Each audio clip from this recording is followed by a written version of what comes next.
Hola a todos, paz y bien. Circula por internet una cantidad de metemiedos y amarillistas profesionales que la verdad es que yo creo que no saben qué es lo que están haciendo.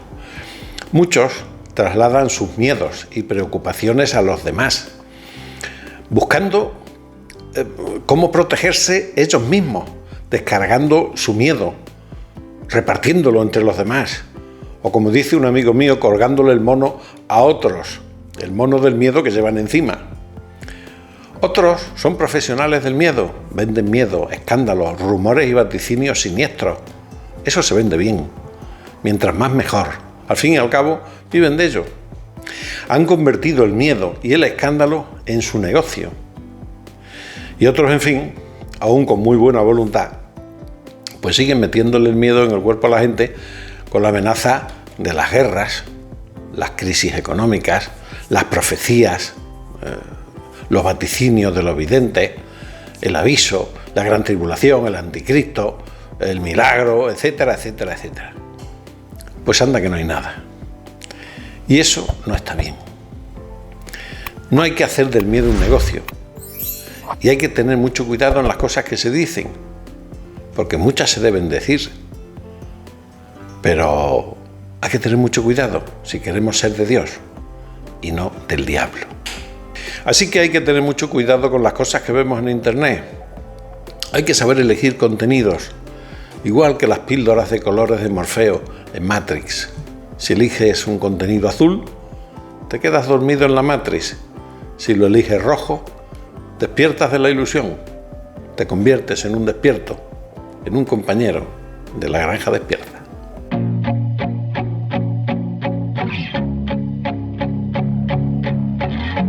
Qué duda cabe que el mundo va muy deprisa, que vivimos en una sociedad muy compleja e interactiva.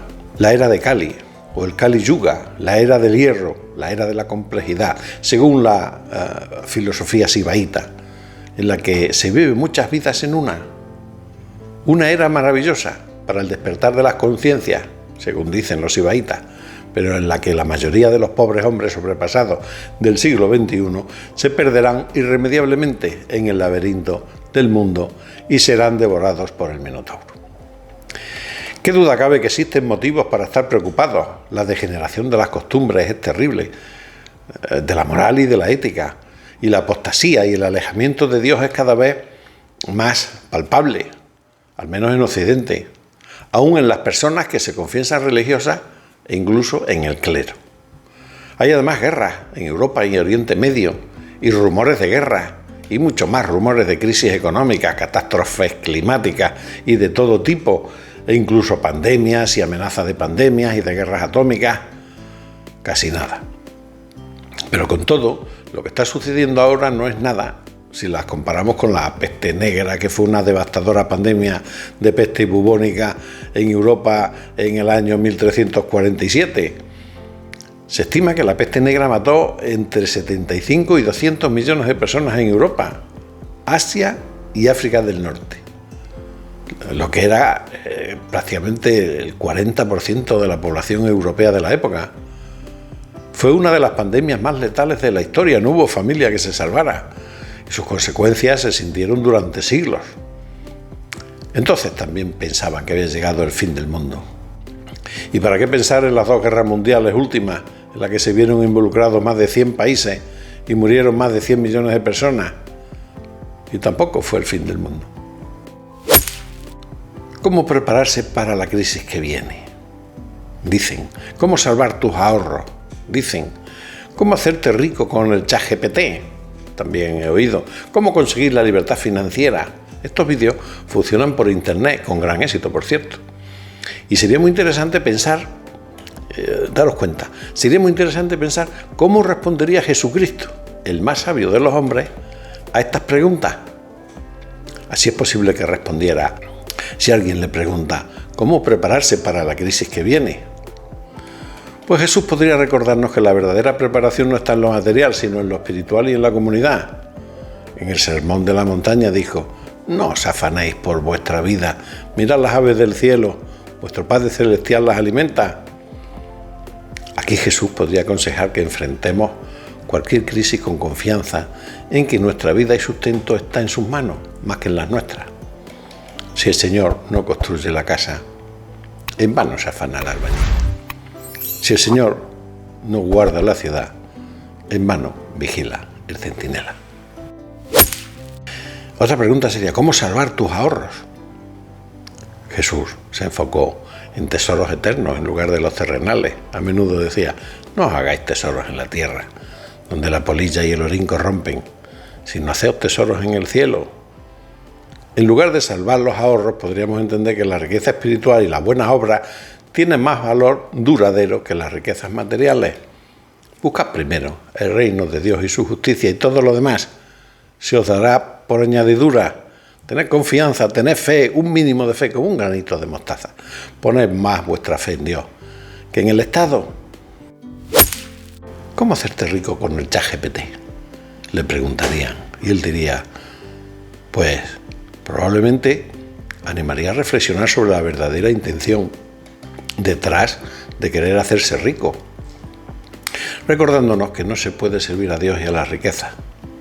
Aunque podría ver el potencial de la tecnología para el bien, quizás nos invitaría a enfocarnos en cómo utilizar cualquier recurso, ChatGPT, por ejemplo, para servir a los demás y mejorar la vida de quienes nos rodean, eligiendo bien los contenidos.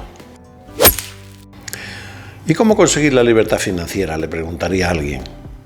Para Jesús, la verdadera libertad es la espiritual. Decía, conoceréis la verdad y la verdad os hará libres. En sus enseñanzas, la libertad está menos ligada a la independencia económica y más a vivir una vida de paz, verdad y amor.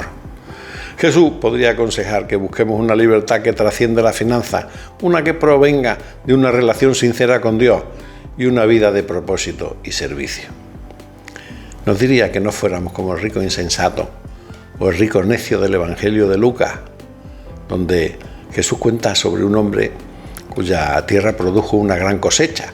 Tan abundante fue la cosecha que el hombre pensó en destruir sus antiguos graneros, que eran pequeñitos, para construir unos más grandes.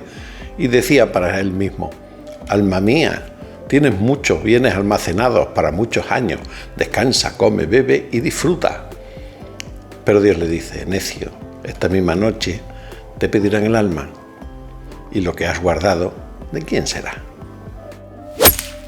Respecto a los vídeos escatológicos y marianos que tratan sobre las apariciones y las profecías del fin del mundo, hay que tener mucho cuidado. Me refiero a todo lo que hay sobre Fátima, Medjugorje, Garabandal, La Quita, La Salet, el Padre Pío, el Padre Michel Rodríguez, la vidente Marie-Julie Geny, etcétera, etcétera, etcétera. Y cantidad de pastores protestantes que hacen también su particular interpretación sobre la fecha, las 70 semanas de Daniel, según sus profecías, que ya está la tribulación y ya ha nacido el anticristo y que este mes es el aviso y luego el milagro de Conchita, de Garabandal, etcétera, etcétera. Pues hay que tener mucho cuidado y discernimiento para separar el grano de la paja, porque lo primero que tenemos que saber es que nadie sabe las fechas, ni siquiera él mismo, dijo Jesucristo, sino solo el Padre. Pero el día y la hora nadie sabe, ni siquiera los ángeles de los cielos, ni el Hijo, sino solo el Padre. Mateo 24:36. Entonces, ¿a qué viene que todo el mundo nos diga en octubre, en noviembre, no va a pasar, no, ya estamos en la tribulación y tal? Nadie lo sabe, ni siquiera lo sabía Jesús, sino solo el Padre. Y lo segundo y definitivo es que el mensaje principal de todas las profecías, apariciones, evidencias, etcétera, es, y esto sí es importante, que vivamos en un estado de preparación espiritual constante, en lugar de enfocarnos en conocer la fecha precisa y en salvar nuestros ahorros y nuestros bienes materiales. Velad, pues, porque no sabéis el día ni la hora, dijo Jesucristo, según Mateo 25:13. Velad, pues, y estad tranquilos, no calculando las 70 semanas 7 de Daniel, que estoy hasta el gorro de escucharlo en internet. Y lo más importante no se hace, que es orad, velad, alcanzar el estado de gracia. A través de las parábolas como la de las 10 vírgenes y la del siervo fiel, Jesús enseña que el enfoque debe estar en vivir con rectitud, amor y servicio a los demás, listos para el momento en que Dios decida intervenir en la historia, que nadie sabe cuándo va a ser. La esencia de sus enseñanzas sobre el fin de los tiempos es, entonces, un llamado a una vida de vigilancia espiritual, fe y responsabilidad, en lugar de preocuparse por nuestros bienes materiales, las fechas o las predicciones exactas. Y esto es definitivo. ¿Eres de Dios o del mundo? ¿Dónde tienes tu corazón que te mueve? Porque allí donde tengas tu corazón estará tu tesoro. Y esto ha sido todo por hoy, amigos. Espero que el vídeo os haya gustado tanto como a mí hacerlo. Darle un me gusta y dejar vuestros comentarios. Y hasta la próxima. Si nos dejan, a todos paz y bien.